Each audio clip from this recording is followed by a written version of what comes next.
Otlar yemyeşil ve kuzeydeydi güneş. Kömür deposu boşaldı işte, mama sonbahar geldi.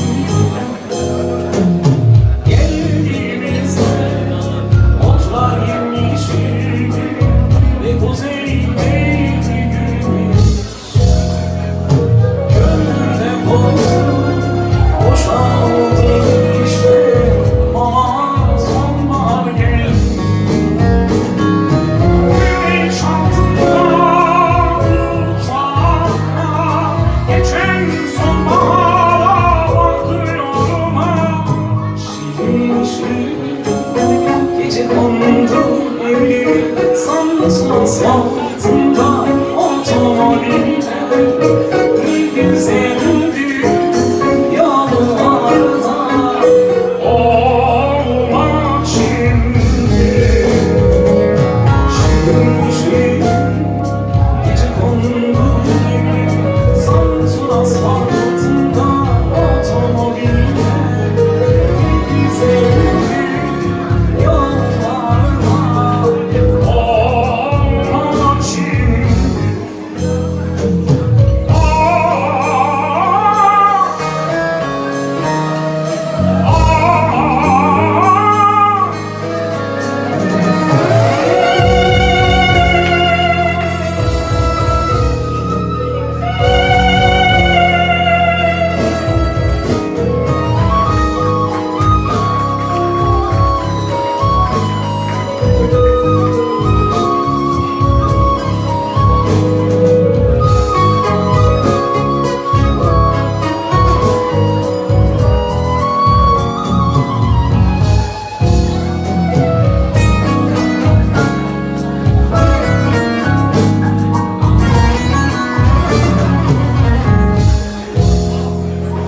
Geldiğimizde otlar yemyeşildi ve kuzeydeydi güneş.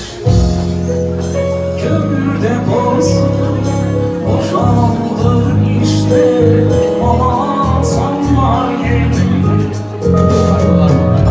Geldiğimizde otlar yemyeşildi ve kuzeydeydi güneş. Kömür deposu boşaldı işte, ama sonbahar geldi. Güneş altında tutsana, geçen sonbahara bakıyorum. Şirin şirin gece kondu Samsun asfaltında